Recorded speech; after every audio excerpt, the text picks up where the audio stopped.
All right. So little Carol came into the kitchen where her mother was making dinner.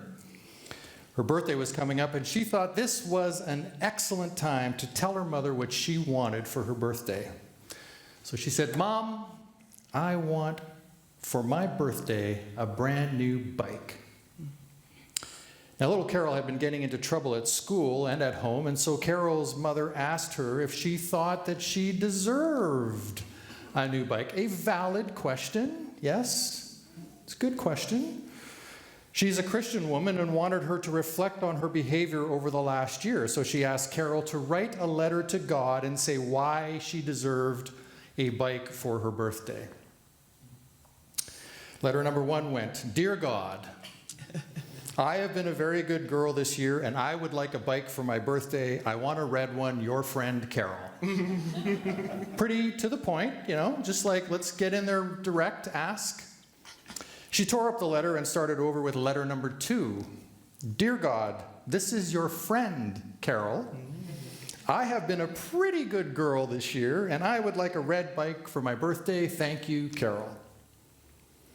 That didn't quite cut it either. So she tore up that letter, started again with a little more bargaining this time. We got to throw some flavor in there, right? Let's see if we can sell this to God.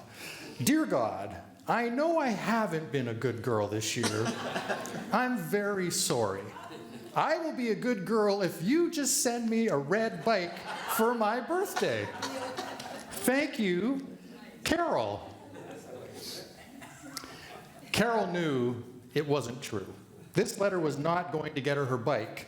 By now, she was very upset, so she went downstairs and told her mother she wanted to go to church.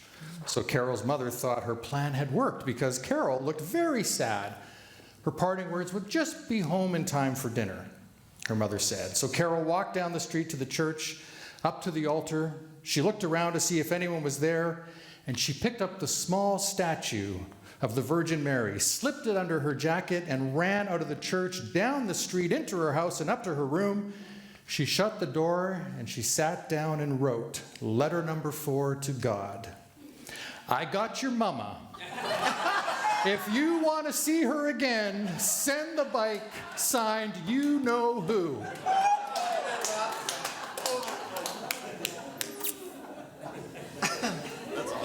That is from Paul R. Smith, Integral Christianity.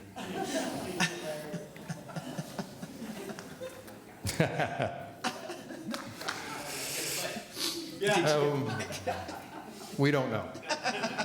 We don't know what happened. So sometimes we think we know what strength looks like. We've been shown a very specific picture of strength, and today I want to suggest that what we've been working with is an incomplete definition. So let's start with maybe the story of Adam and Eve very quickly. So I'm not going to go into huge detail, but if you're like me, you've been shown this strength of much more the masculine side. We might see it in the world today. What do you think? Might it be playing out before our very eyes? So for those that don't know the story of Adam and Eve, I'll cut to the chase. They're the beginning of creation, so to speak. It's a great story. And then they're told not to eat of the fruit of this particular tree, the tree of life, but they do, and then everything changes from that point on. And so God shows up. The moment of accountability arrives as to who was the one who took the fruit of the tree. Adam had every advantage in that garden, and so what did he do? He pointed to Eve. Eve owned it. Adam managed it, you could think. So this one history blamed for weakness was the one who actually stood in the discomfort. Because the story says that Eve is the one that took the fruit, ate of it first, and then Adam did. But when the moment came to own it, Eve owned it, and Adam just went, she did it, pointed to somebody else. So who had the strength in that moment? Who had the accountability? Who was willing to stand for what was the truth in that moment? A mothering heart does not deflect. It actually takes what's there. It stands in that strength. At least that's what I believe. That's what I've seen in my life, is that there is a strength in that feminine side. There's a strength in that mothering that myself, as a father, as a dad, doesn't know. And I shared this a few years ago. I was in the room when our two daughters were born. I have no idea what that's like. I've seen it. I watched it happen, but I have no clue.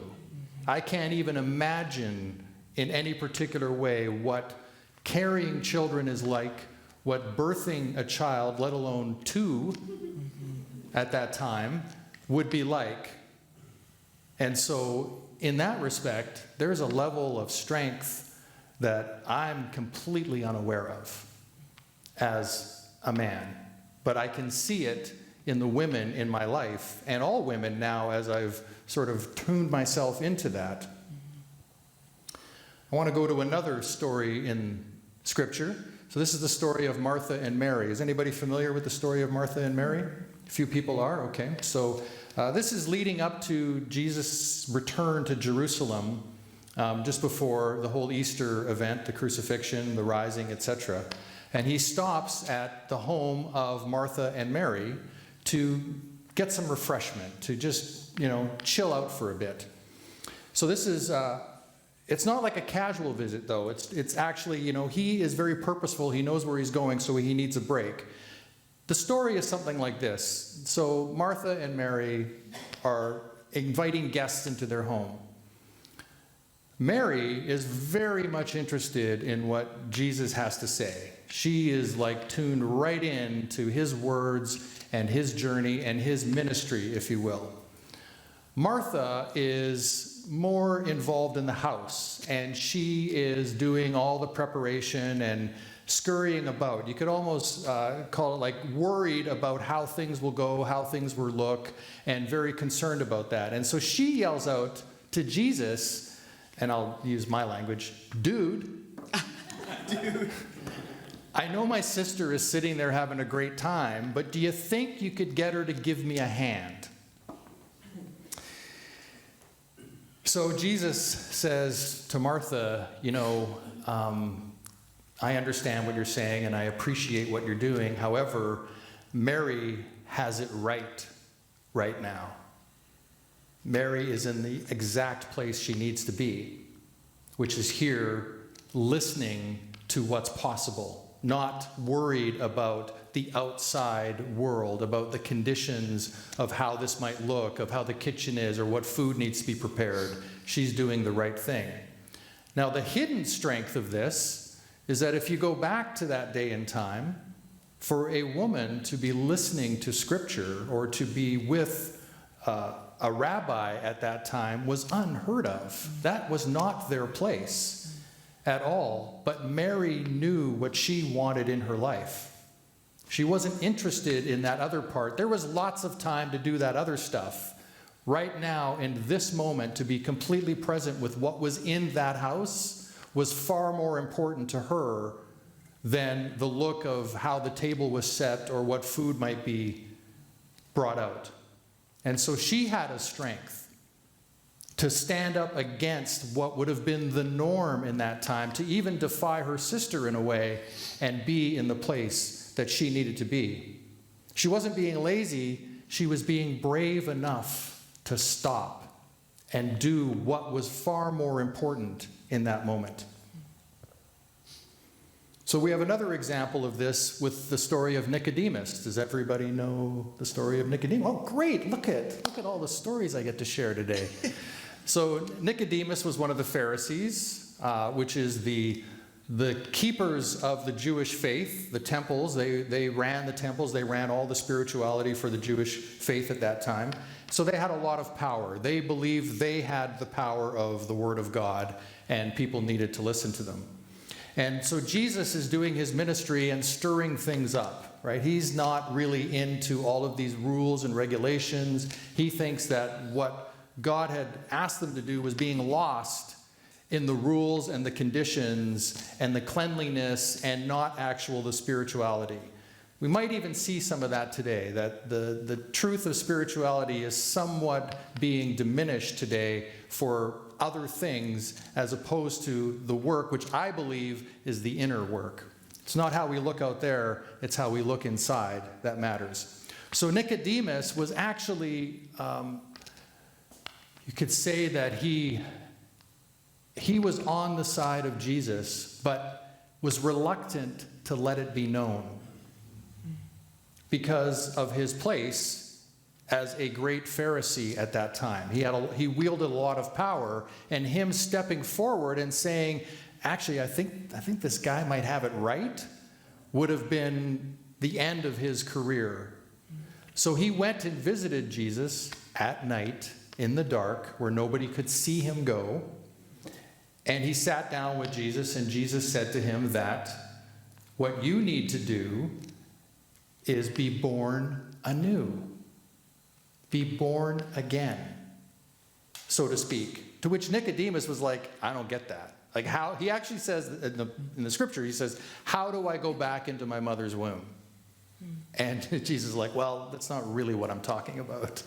We're not talking about this literally. We're talking about bringing your soul to a new place, which is what Mary was working on, was bringing her soul to a new place to find something new. So Nicodemus was actually standing at the door of a mothering heart. Because if you look at what Jesus was all about, he was all about this, right here. He wasn't about all of the dogma and the, let's, kneel and stand and all of that ritual was not what he was about. He was actually about opening your heart, loving one another, being a peaceful light in the world, and leading with your heart.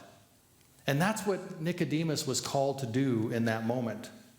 And he wasn't able to do it. He wasn't able to actually deliver on that, unlike Mary. And that, for me, is that feminine energy.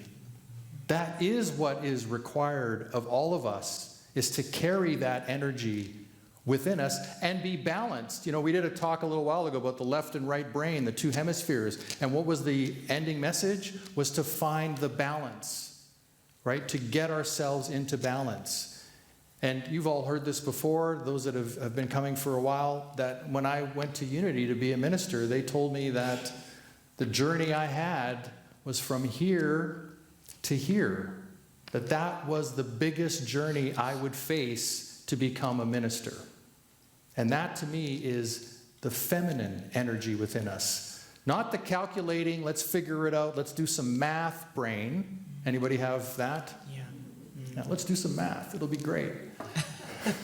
Does anybody have that? I do not have that brain, no. I'm kind of thinking about that now. I don't even have that. There's no point in time where I want to do some math.